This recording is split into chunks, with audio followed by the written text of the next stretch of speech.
I januar 2020 blev jeg dømt til et begrænset liv.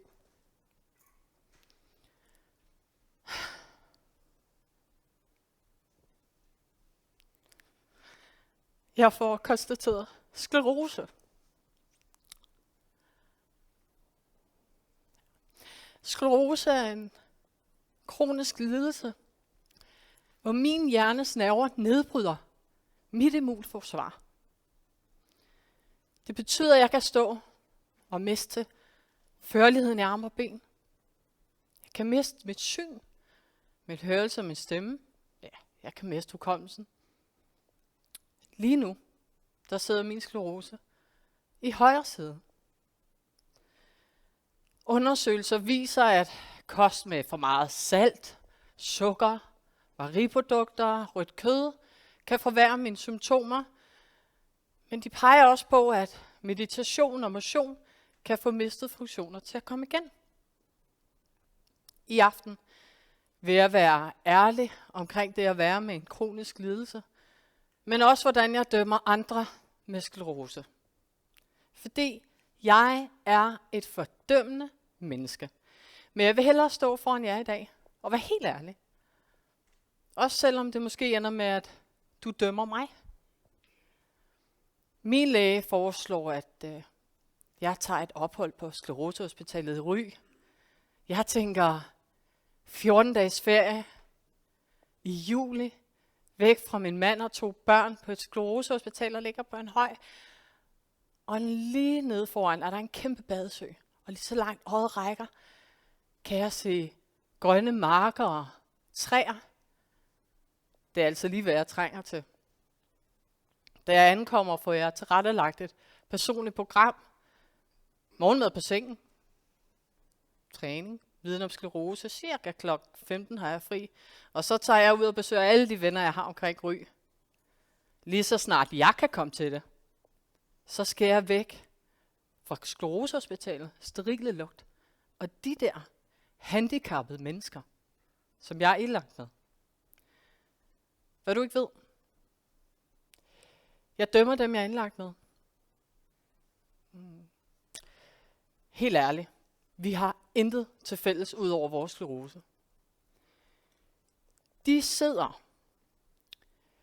på deres fede, flade, kedelige røv hele dagen i en opholdsstue, hvor de har fået faste pladser. Jeg synes, de er temmelig useriøse, når de sidder og kaster chips i hovedet og bæller cola dagen lang. Nok også derfor, at de har 20 kilo for meget på sidebenene, har brug for en rollator eller en elscooter. Og når jeg virkelig tænker over det, ikke, så tror jeg, det vildeste, der sker i deres liv, er, hvis de viser en krimi i fjernsynet. Eller hvis de skulle få den sindssyge idé at rejse sig fra deres faste pladser og bytte.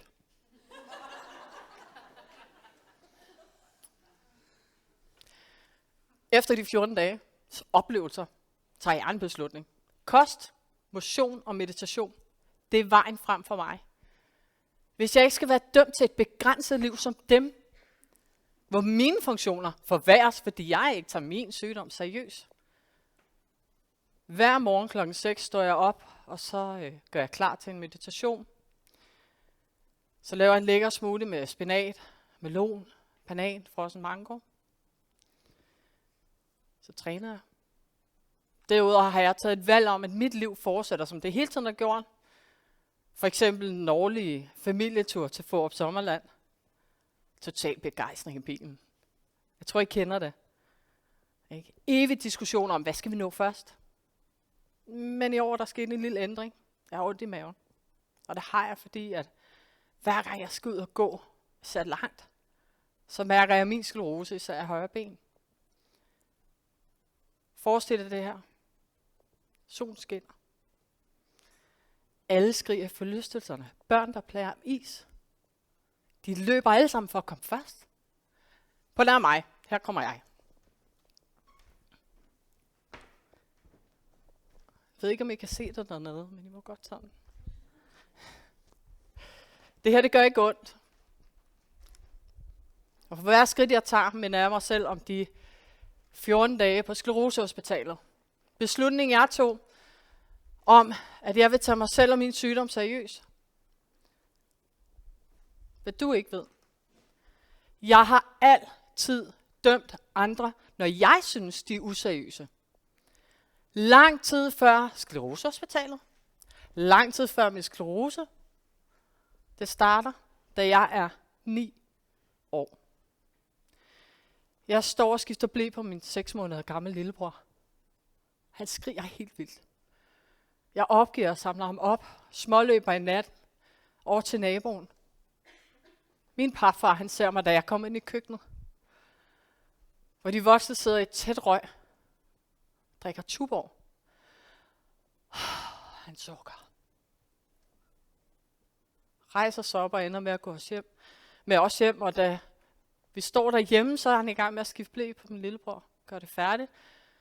Og så siger han, det er skide irriterende, at du ikke er i stand til at skifte en skide ble. Magter du at lægge din lillebror i seng, så jeg kan komme tilbage til naboen? Og jeg smiler, og jeg nikker. Imens jeg dømmer ham for at være et pisse dårligt menneske. Så tilbage med min lillebror, der tager jeg en beslutning. Der er aldrig nogensinde nogen andre, der skal dømme mig for at være lige så useriøst og usel et menneske som min papfar er. Hvad du ikke ved. Tilbage på Sklerosehospitalet, der kører jeg omvej, når jeg har været ude, og det gør jeg, fordi jeg i al hemmelighed skal nå grådigt og kværne en pose sour cream and onion chips. Efterfulgt af en pose flæskesvær. En iskold Faxe Kondi på dåse. Helst 2, hvis jeg skal nå det, skal hjernes ned, inden jeg rammer parkeringspladsen foran Sklerosehospitalet. Så imens de andre sidder sammen inde i opholdsstuen, og de har måske skiftet pladser og ser en krimi i fjernsynet, ja, så sidder jeg alene ude i min bil. Og der gemmer jeg chipsposer og dåser ned i mit handskerum. Og nu er der nok en af jer, der tænker, hvor stort er dit handskerum, Michelle? Kan det være der? Og der bliver jeg bare lige nødt til at sige, det kan det sgu blive nødt til.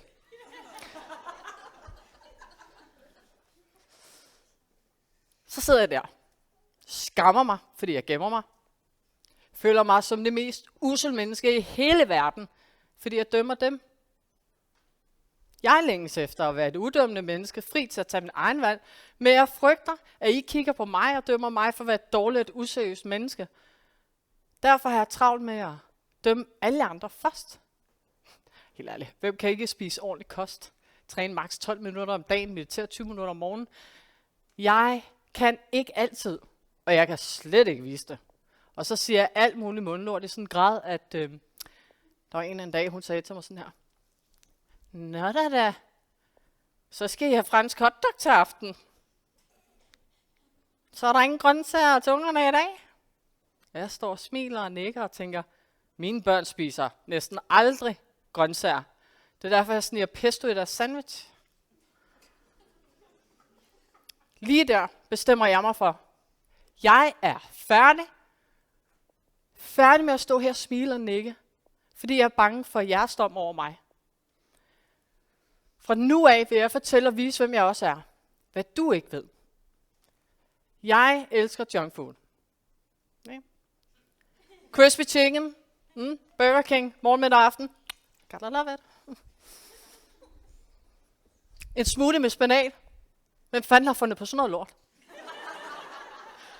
Uanset hvor meget melon, banan og frossen mango jeg kommer i det, så smager det af, hvad det er, okay? Græs. Jeg bruger, når jeg endelig tager mig sammen til at lave det, 3 timer på at drikke det. Jeg træner for tiden kun liggende fladt på sofaen med en fjernbetjening i hånden, mens jeg sapper landmand søger kærlighed, eller gift ved første blik, eller... Og nej, jeg står ikke op hver morgen og gør klar til meditation. Okay? Jeg vågner på et tidspunkt, og så ligger jeg under min dyne, og så plunder jeg til en eller anden slags meditation.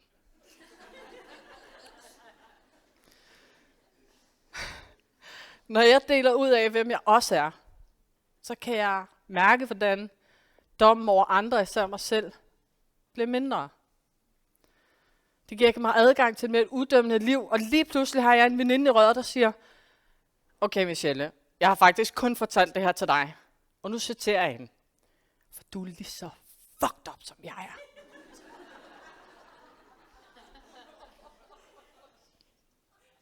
Så når jeg står her overfor jer og påstår, at jeg er dømt til et begrænset liv, fordi jeg har sklerose, come on. Min største begrænsning er dommen over for jer. Især over for mig selv. Okay, familieturen til Fårup, den minder mig om, at jeg er det mest fordømmende menneske. Sklerosehospitalet, det minder mig om, at jeg er dømt til et begrænset liv, når jeg hele tiden har travlt med at dømme og bedømme.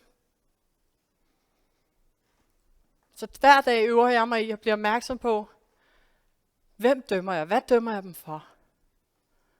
Jeg begynder at spørge lidt mere nysgerrig. Jeg begynder at lytte lidt mere.